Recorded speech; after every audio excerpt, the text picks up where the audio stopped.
Hello, ladies and gentlemen.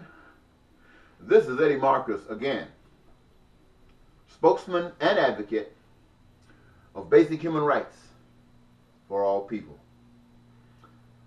I come to you today to share some insight from my perspective, thinking that you might pay attention to me, being that I am a social scientist according to the standards that have been set according to America, the United States. Not only that, I have been born again according to the standards of the divine spirit, not according to the book, but according to the divine spirit that controls me and that will control you if allowed and will lead you into the path of freedom. But I want to talk to you today because yesterday, I believe, when we talked about Comey and his presentation to the powers that be, and we listened to what Trump's mouthpiece were responding. Now, his lawyer came out, Trump's lawyer, came out basically and said that everything that Comey had said or done was illegal or a lie. And that the only truth he told was when he said that Donald Trump was not being investigated. Now, he didn't tie it in as Comey did. He made it seem broad across the board. Donald Trump not being investigated on anything. And many of you were so glad to hear that. Many of you really believe that that's the truth. Donald Trump stood up before the cameras and said that he could kill someone and walk out on the streets and you would still accept him. Ooh-wee! Do you know what that means? Do you know what he said about you? He called you, some might say sheep. That's not what he called you. He called you the biggest fool, the biggest, dumbest fool that could ever be. And he took that understanding and walked into the White House. All of you who believe that man, who would let him kill an innocent person and walk into the White House. Those of you who won't stand for anything better, but support through your ability to be stuck in mud, you can do nothing about it. He apparently recognized this about the American people. Now he's coming to office, and everybody watches Donald Trump stand up, and I'm just going to use this for an example. I don't think he said this yet. But he can look you in the face and tell you that it is Monday morning, and I don't care what you say, I am not here. He can turn around and come back and say, this is Monday morning, I don't care what you say, I am here. Now, in one of those instances, he was lying. But you got as many people believing either side. And what is that? Some is denying it. Doesn't matter. Well, so when I hear his lawyer calling Comey a lie, I know what game is being played. They're just putting that out there before you because they know you are so dumb that you are so stupid. And how do they know you're so dumb? How do they know that you're so stupid? Because you've been trained to be that. You've been trained in everything you have ever done in this country. You've been trained through your educational system. You've been trained through the involvement of the institutions and various departments that you have been associated with as you have been living here. All watching the TVs and listening to the music and the radios and the broadcastings and churches, all of it is designed to keep you where you are. To keep you where you are. Good, my God. Woo-wee. It just tears me up sometimes. Look, another thing that's very destructive here, and I want to just bring this out. After this hearing was over, concluding, and on the one hand, the president's lawyer was out doing what he did, and Trump was meeting with, or getting ready to meet with, a bunch of conservative Christians.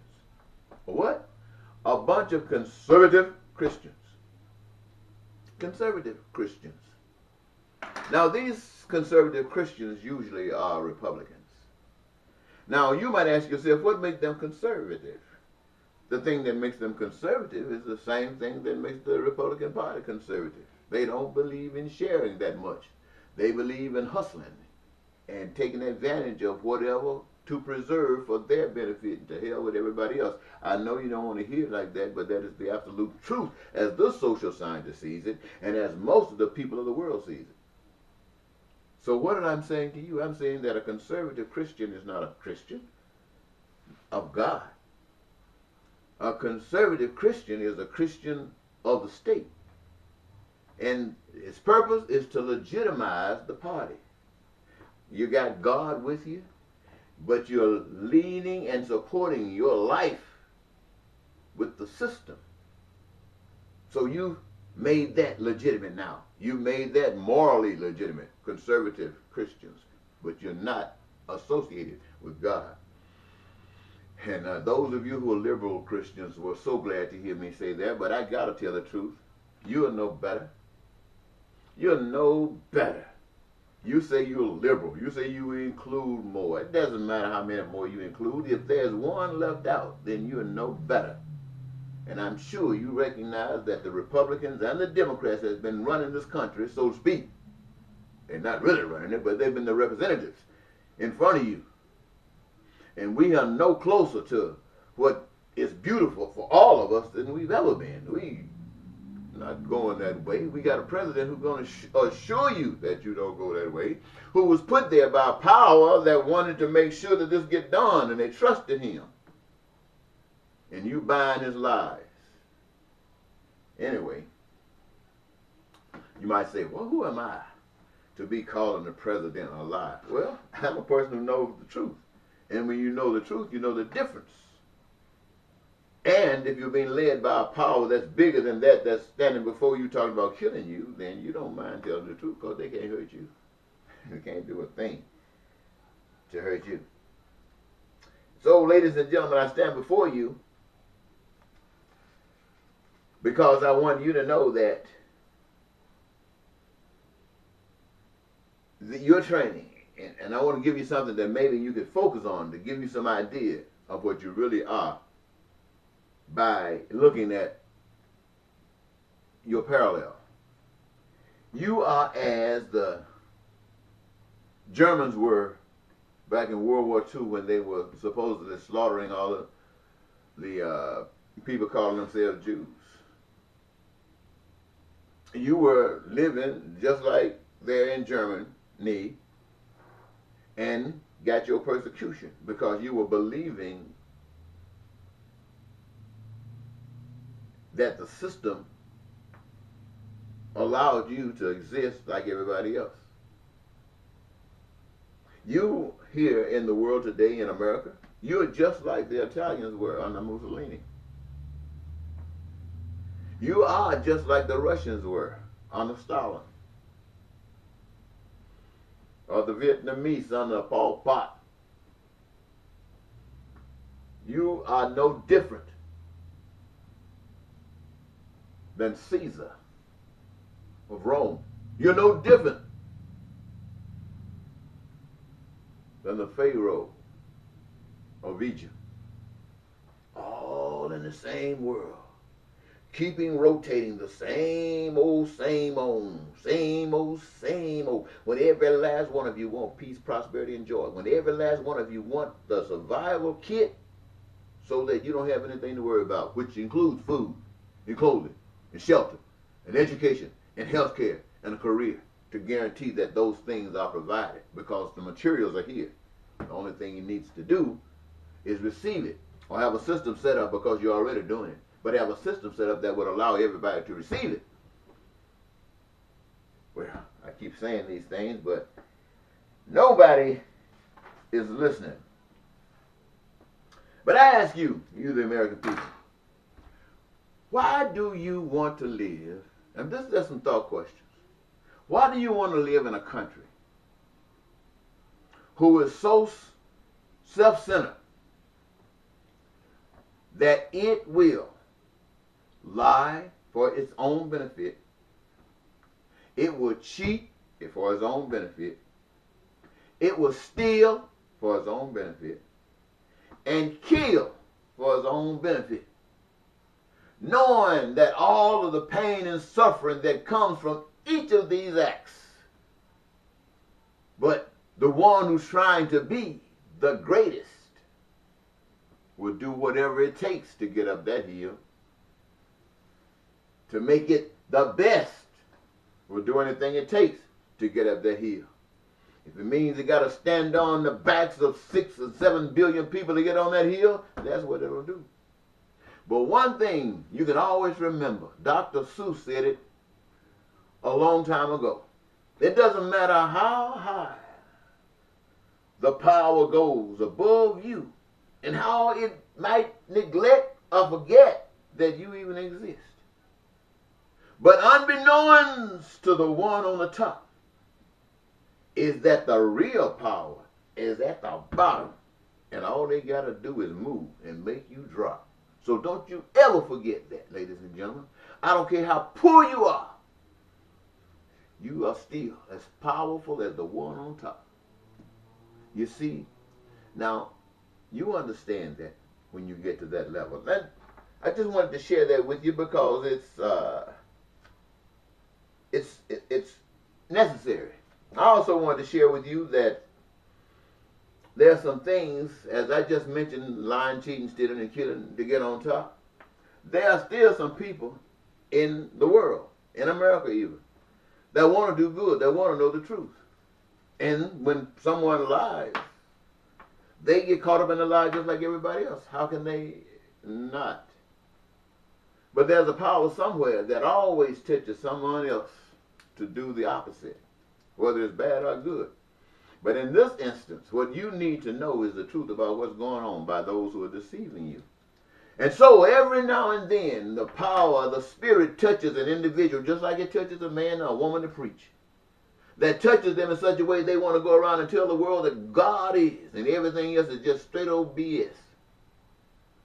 Well, that same power goes upon some people and say, I want my people to know that they are being lied to, that they are being robbed. I want them to know it. And so they'll put somebody in a place like Deep Throat, like Edward Snowden,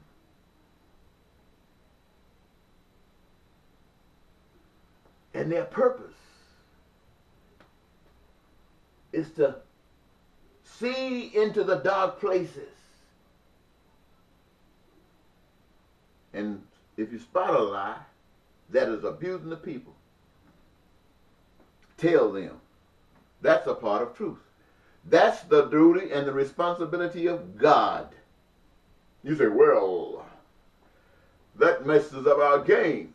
Now everybody else knows what we're doing. That's always going to mess up your game. Anytime you're not doing the right thing, you got something that will mess up your game. And you can become ugly and more uglier trying to protect that game, when you can simply just do it the right way. You see, you hear people say, I committed an act, but the act wasn't so bad. It was the cover that took you down and down and down the rabbit hole. The cover. Yeah, you lie, you cheat, you steal, you kill because you're afraid. You don't believe in God. You do these things.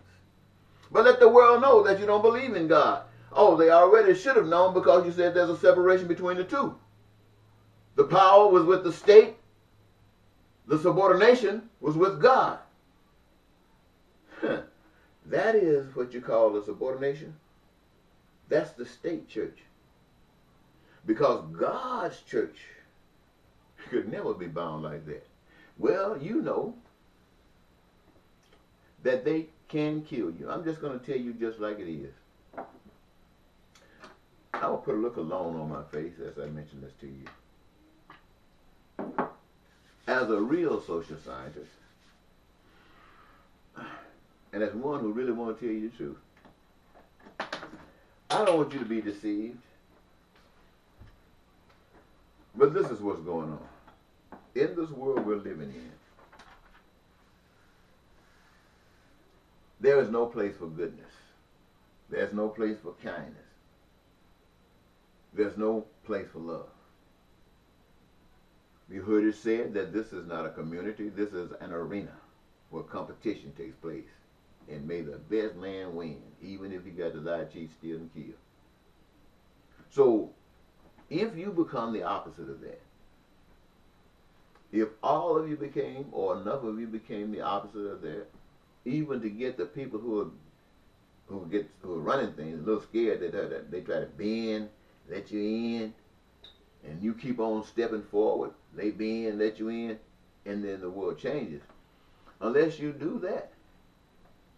And in the process of doing that, a lot of you are going to lose your lives. Only you're not going to have any impact on changing the world if you're not willing to lose your lives. And the thing about it, you know, in America, they'll draft you, put a gun in your hand and say, go kill. But in this, you are drafted because you are real. And you're not putting a gun in your hand. You're walking forward toward the truth is your gun. And they might take you down. But I'm going to tell you something. One thing about it, when those bullets take those guys down in military combat, there's nothing that the government or anybody can do if there's a spirit in those bodies. If there's a place for those spirits to go, having left those bodies, there's not one doggone thing that the nation and you and I could do about that. But there's a power that is responsible for the existence of that spirit. There's a power that is responsible for the existence in that person, in that spirit, in a person who've always wanted the best for all of us. Life, not death. But we caught up in some bull that we can't turn loose. If you ever want to be free, you better turn it loose. And going to church don't seem to be freeing anybody. It's just appearing to be another sense of bondage. It tears me up every time I hear somebody say, my Bible says. My Bible says, and I look around me. And I see all of the vices that's happening around me. I see all the hurt. I see all the pain. And all you're trying to do is tell somebody, don't rock the boat. Tithe and give some money and God gonna bless you.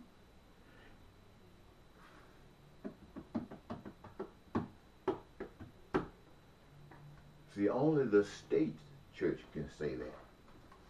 I believe in the Bible. The state has sanctioned you in your Bible in your minority capacity. So my Bible says, and you all walk and you all maintain and you all have benefit to the administration with from a little small money to the small churches to great big money and popularity and books and everything for the big mega churches, and the people suffering and going straight to hell because nobody would be able to tell them the truth. You silly ass motherfucker!